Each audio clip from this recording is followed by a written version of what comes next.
Tutieu envía un saludo afectuoso a todo el público. Desde lo más profundo de su corazón, desea que todos tengan un nuevo día lleno de energía, alegría y la mejor de las suertes.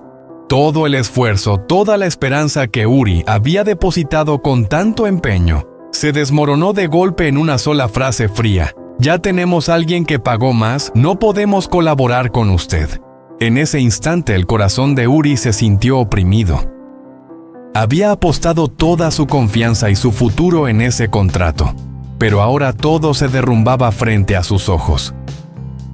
¿Tendrá Uri la fuerza suficiente para levantarse después de este golpe?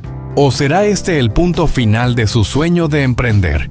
¿Y quién está detrás moviendo los hilos en silencio para arrebatarle a Uri su única oportunidad? No se aparten de la pantalla porque los giros que vienen seguro los sorprenderán. Y no olviden suscribirse al canal y activar la campanita porque lo que está por llegar será aún más emocionante.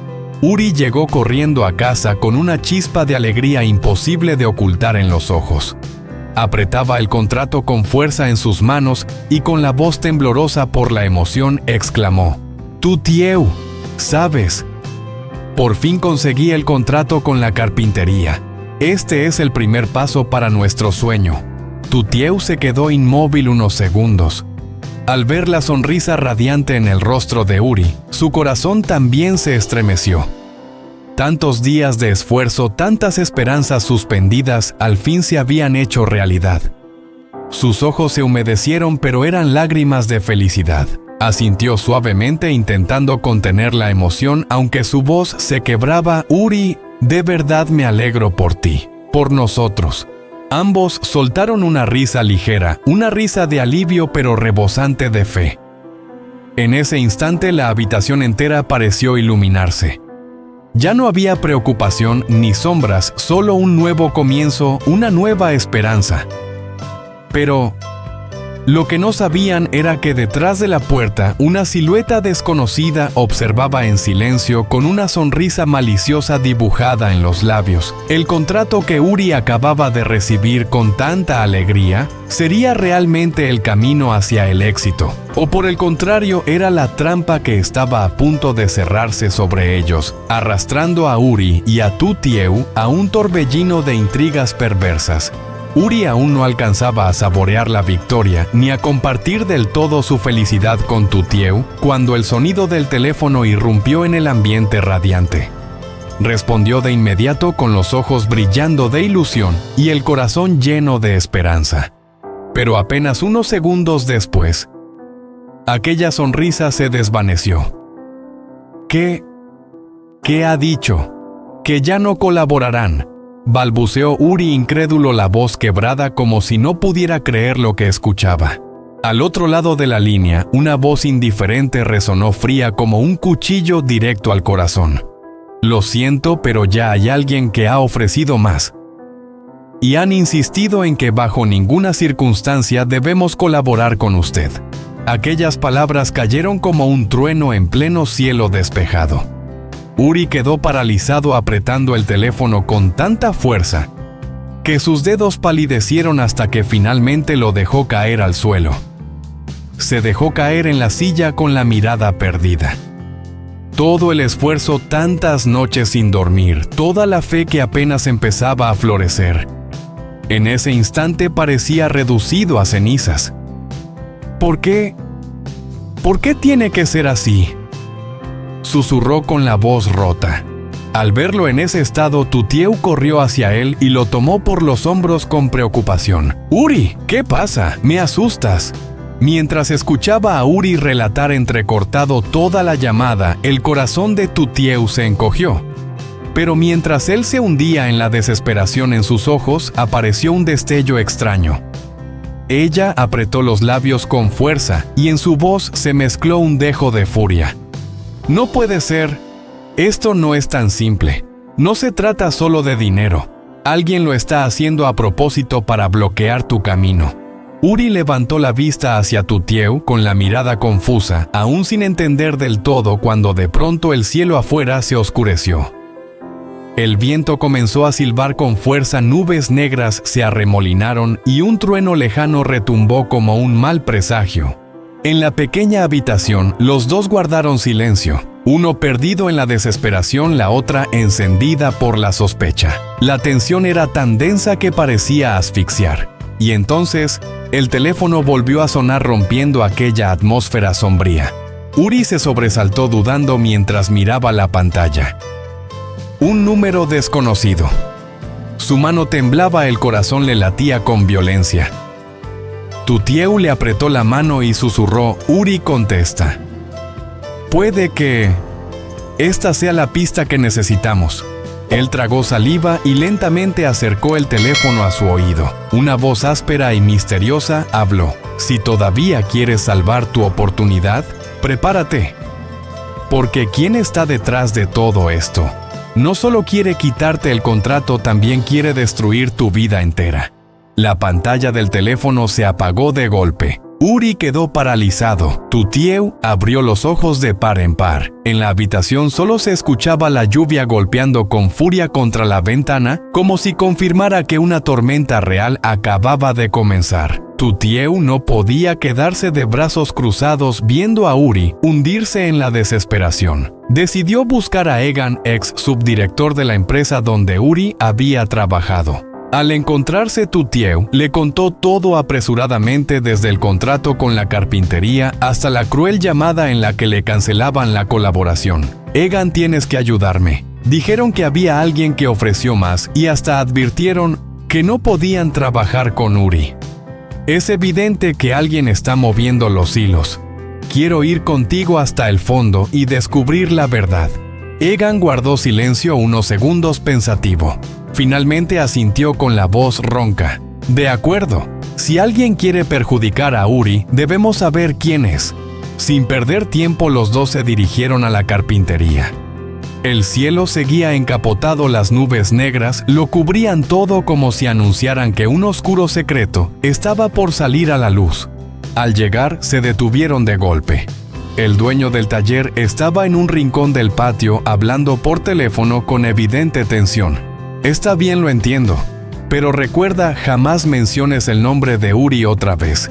Ya prometí que no trabajaría con él. Espero que tú también cumplas». Cada palabra cayó en los oídos de Tutieu y Egan como un cuchillo. Quedaba claro, alguien lo estaba obligando a cortar todo lazo con Uri. En ese momento, desde dentro del taller, salió una figura desconocida. Colgó la llamada, lanzó una mirada fría alrededor y se subió a una moto acelerando a toda velocidad. Tutieu quiso seguirlo, pero Egan la sujetó del brazo y le murmuró: «No. Vuelve con Uri. Déjame seguirlo a mí. Tenemos que descubrir quién está detrás de todo esto». Dicho esto, Egan subió a su moto y salió disparado sin apartar la vista del otro vehículo que se perdía por un camino oscuro. Tutieu quedó inmóvil con la mano temblorosa aferrada a su ropa, dominada por una inquietud creciente. El cielo se iluminaba con relámpagos y la lluvia empezó a caer con fuerza. Entre el silbido del viento, una pregunta resonaba en su mente como un eco inquietante. Mientras tanto, Egan seguía de cerca la moto que se deslizaba a toda prisa por las calles oscuras. El viento nocturno le azotaba el rostro, pero él mantenía la distancia con paciencia. Finalmente, el desconocido entró en un bar viejo y solitario al borde de la carretera. Egan apagó el motor y se ocultó detrás de un árbol, observando con tensión cada movimiento. Dentro del local, el motociclista se sentó frente a otro hombre que ya lo esperaba. Las voces se filtraban en medio del canto de los grillos, estremecedoras en la noche. «Mientras hagas lo acordado, Uri jamás podrá levantarse. No te preocupes. Ya le di instrucciones al dueño de la carpintería. Ese contrato está acabado».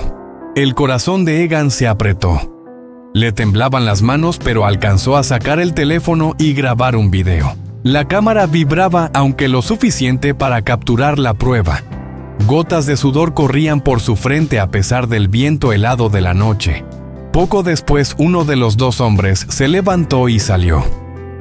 La oportunidad perfecta. Egan apretó los puños, respiró hondo y se dirigió decidido hacia la mesa del que se había quedado. El hombre apenas levantó la vista cuando Egan ya estaba frente a él con la mirada afilada como un cuchillo. Apretó los dientes y habló con voz grave cargada de autoridad. Habla. ¿Quién te incitó? ¿Quién está detrás de todo esto intentando destruir a Uri? El otro se quedó helado, el vaso en su mano casi cayó al suelo. Su rostro se puso pálido, respiraba con dificultad y sus ojos se movían nerviosos buscando una salida. Egan dio un paso más, su sombra cubriéndolo por completo. El ambiente en el local se volvió tan pesado que se podía escuchar con claridad el latido acelerado de un corazón. El hombre temblaba empapado en sudor. Yo no sé. Solo seguí órdenes, balbuceó con voz entrecortada. Egan lo interrumpió con tono áspero, los ojos ardiendo de rabia. ¿Órdenes? ¿De quién? Dilo ya, si no... No me hagas perder la paciencia. El hombre se estremeció intentando articular palabras cuando de repente el teléfono en su bolsillo comenzó a vibrar. Miró la pantalla y sus ojos se abrieron con pánico. De inmediato apretó los labios con fuerza y agachó la cabeza en silencio. Egan comprendió al instante alguien lo controlaba y él estaba demasiado aterrorizado para decir una sola palabra. En ese momento una pregunta estalló en la mente de Egan. ¿Quién es ese misterioso personaje? ¿Y por qué está tan empeñado en destruir a Uri a toda costa? Según tú, ¿ese hombre se atreverá a revelar la verdad? ¿O callará para proteger al que está detrás? Người đàn ông ngẩng lên thì thấy Egan trước mặt, ánh mắt như dao, ông nghiến răng đập tiếng súng đầy uy lực. Nói đi, ai sẽ giúp anh đứng sau chuyện này? Muốn hại cái gì người đời sống lại đi? Mặt tái đét, hơi thở gấp gáp anh, như tìm hiểm thoát. Egan thêm một bước, thì lên cả kia không khí nặng nề, tiếng hít của người ta có thể nghe rõ cả tim đập rùng rập. Người đàn ông run rẩy, mồ hôi như tắm. Tôi không thể, tôi chỉ thấy mang lòng người ta thôi. Anh ấp úng giọng nghẹn ngào. Egan gần giọng, đôi mắt lóe lên sự giận dữ. Người ta nào nói rõ ra, nếu không đừng trách tôi. Người kia run rẩy người vậy, lắp bắp để nói thì bỗng nhiên trước điện thoại nó cúi gắng cái môi, hắn lướt nhìn qua màn hình, đôi mắt mở to hoảng sợ, rồi đột ngột cắn chặt môi, im lặng cúi gằm mặt. Egan nhận ra kẻ đang kiểm soát hắn và hắn sợ đến không dám mở miệng. Khoảnh khắc ấy, một câu hỏi lớn nổ tung trong đầu Egan. Rốt cuộc kẻ bí ẩn kia là ai? Là vì sao lại quyết tâm hủy hoại Uzi bằng mọi giá? Theo bạn, người đàn ông kia hắn tiết lộ sự thật không, hay hắn sẽ im lặng và bảo vệ kẻ đứng sau?